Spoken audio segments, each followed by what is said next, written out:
एक समय की बात है, एक बूढ़ा राजा रहता था जिसके दो सुंदर पुत्र थे। एक दिन वे अपने पिता के सामने खड़े हुए और बोले, अब समय आ गया है कि हम दुनिया और सातों समुद्र देखें। बूढ़ा राजा उदास हुआ, परंतु वह कुछ कर नहीं सकता था। उसने उनकी जेबें सोने से भर दी और उन्हें विदा किया। पुत्रों ने अलविदा कहा और वे निकल पड़े। वे बहुत देर तक चलते रहे, जब तक कि एक अजनबी नगर में नहीं पहुंचे। वहाँ के लोग मेले में थे। वे सुंदर फूलों के गुलदस्ते बेच रहे थे। दोनों राजकुमारों ने एक एक गुलदस्ता खरीदा। एक में लाल रिबन बांधा और दूसरे में हरा, और फिर वे आगे बढ़ गए। अचानक वे एक लंबे दाढ़ी वाले आदमी से मिले। तुम किस ओर जा रहे हो? बूढ़े आदमी, मैं इन जानवरों को बेचना चाहता हूँ, काश कोई इन्हें खरीद लेता। दोनों राजकुमारों को उस बूढ़े पर दया आई और चूंकि उन्हें जानवर पसंद भी आए, उन्होंने उन्हें खरीद लिया और फिर वे आगे बढ़ते गए, जब तक कि वे एक दौराहे पर न पहुंचे। आखिर छोटे भाई ने कहा, अब तुम्हारी बारी है। चुनने की भाई, मैं काले रास्ते पर जाऊंगा। ठीक है, लेकिन आओ कुछ तय करें। देखो, इस अखरोट के पेड़ को हम दोनों अपने गुलदस्ते को इसकी शाखा पर बांध दें। जब हम में से कोई लौटे और देखे कि दूसरे के फूल मुरझा गए हैं, तो उसे पता चल जाएगा कि उसका भाई मर गया है। कि दूसरे के फूल मुरझा गए हैं तो उसे पता चल जाएगा कि उसका भाई मर गया है। उन्होंने ऐसा ही किया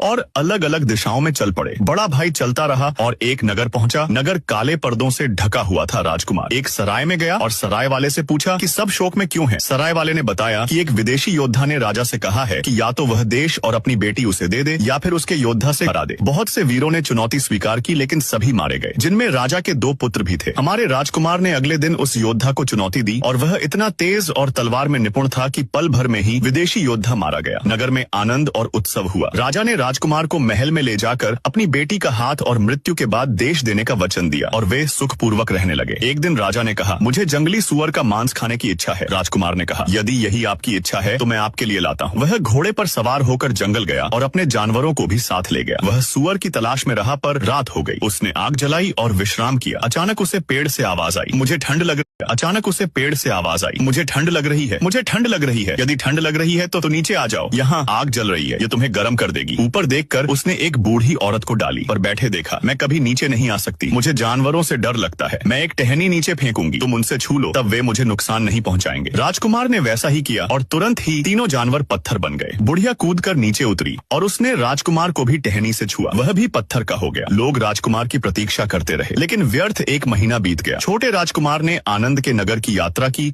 और बड़े अखरोट के पेड़ पर लौटा। उसने देखा कि भाई का गुलदस्ता मुरझा चुका है। वह रास्ते पर चलता रहा और उसी नगर पहुंचा जहां उसका भाई आया था। सराय वाला उसे देखकर प्रसन्न हुआ। शुक्र है, राजकुमार लौट आया। अरे, मैं वह नहीं हूँ जिसे तुम समझ रहे हो, यह शायद मेरा भाई था, मैं उसी को ढूंढ रहा हूँ। बूढ़े राजा से मिलकर उसने जाना कि दामाद जंगल गया था और लौट कर नहीं आया। मैं चैन से नहीं बैठूंगा जब तक उसे ढूंढ न लूं। छोटे राजकुमार ने भी वैसा ही मार्ग लिया। रात होने पर उसने आग जलाई और जानवर आराम करने